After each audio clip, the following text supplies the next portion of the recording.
Tracking, alerting, protecting. This is WKYT News at 5:30. The winds of change blowing across central and eastern Kentucky. Showers and thunderstorms on the move. We'll put a track on those straight ahead with a live First Alert Defender.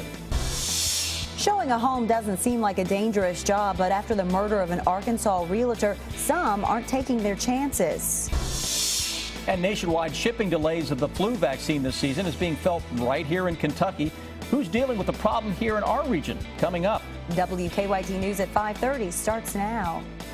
Good evening. The rain and wind have moved into our area, and that's just the start of some big changes in our weather. Yes, it is. These warm temperatures that we've been enjoying are about to take a big hit. Chief Meteorologist Chris Bailey is tracking the latest first on the First Alert Defender. Yeah, a lot of those thermometers now taking the big hit behind this gusty band of showers and thunderstorms right on top of central Kentucky.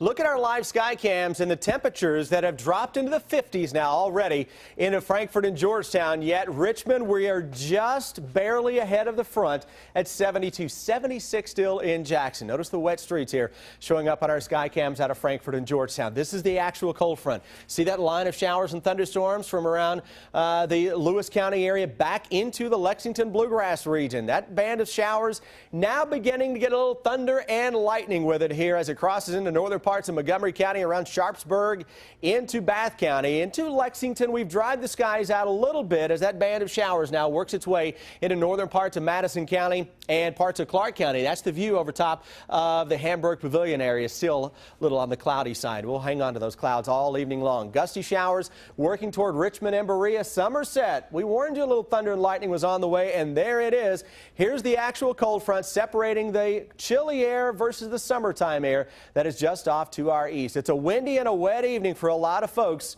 but I'm tracking the potential for snow. That's right, I said a little snow for Halloween into the opening day of November. That looks to start cold. I'll show you how cold when I come back in just a bit. Well, Chris, the wet roads here in Lexington are being blamed now for a crash this afternoon. It happened on Old Parish Road at Winston Avenue. Police tell us a car went out of control and hit a tree. The tree snapped in half and fell onto the hood of the car.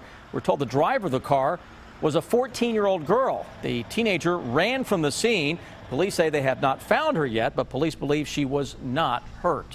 It was a violent crime that shocked a lot of people, and the fear was if a realtor could be murdered in rural Arkansas, it could happen in rural Kentucky. Yeah, and that is why the Laurel County Sheriff's Office started a realtor safety training course to give the people in that profession who often work alone hands-on self-defense training. WKYT's Phil Pendleton has more on this unique class in our top story at 5:30. On the surface, showing a home may not seem like a dangerous job, but in rural Arkansas recently, out in a remote section of that county there, and she just disappeared, and a few days afterwards they found her body about 25 miles away and she'd been killed. Police there said the suspect claimed he didn't like rich realtors, and fear soon spread across the country. The Laurel County Sheriff's Office decided to act. It's actually a 9-hour course. It has classroom instruction. We teach some prevention things that folks can employ. It focuses on self-defense with the realization many realtors, a large number being women, work alone. It's where they actually show women how to get out of a move, how to actually defend themselves in a serious situation. The class has proven extremely popular. When we set it up, we can only take 12 per class. We had 45 people, actually area realtors, that signed up. It includes 3 sets of classes with the first group about to graduate. In Laurel County, Phil Pendleton, WKYT. Police in Laurel County tell us the class was designed for realtors, but they hope to offer it to the general public as well. We are learning more about a deadly shooting that happened in western Kentucky over the weekend. The only survivor of the quadruple shooting in Trigg County is speaking out about the brutal killing of his family. Ryan Champion lost his father, mother, and sister in Sunday's deadly shooting in Cadiz. He says Vito Reiser Vado tied him up along with his sister Emily. Champion says his parents, Lindsay and Joy, came home during that attack. He says he was able to free himself and overpower Reiser Vado before escaping. He acted erratically the entire time. He was keeping a real good eye on me, and my concern was just for her the whole time. Champion says his family had only recently met the suspect. Police say after the attack, he turned the gun on himself. Autopsies and funeral arrangements are still pending for all of the victims. In our county-by-county coverage here at 5:30, we're tracking stories in Perry, Madison, and Woodford counties. We begin in Perry County, and that's where Kentucky State Police are looking for a man accused of robbing a business at Knife Point. Late Sunday night, a man wearing a black shirt walked into the One Mart in Avawam, threatened the clerk with a knife and demanded cash. The clerk did give him some money, and the man took off down Big Creek Road. In Madison County, Richmond police say a man robbed a Jimmy John's delivery driver. On Saturday, officers say a man called the restaurant, placed an order, and asked that it be delivered to an address on Cottonwood Drive. The caller also said he'd need change for a larger bill. So when the driver pulled up to the address, she was met by a man with a gun in his belt. The man demanded money and the sandwich. The driver dropped both and took off in her car. The man is described as about 6 feet tall, 185 pounds, wearing a black hoodie with a silver and gray logo on the front, jeans, dark shoes, and a blue bandana around his mouth. In Woodford County, the sheriff's office has a scam warning tonight.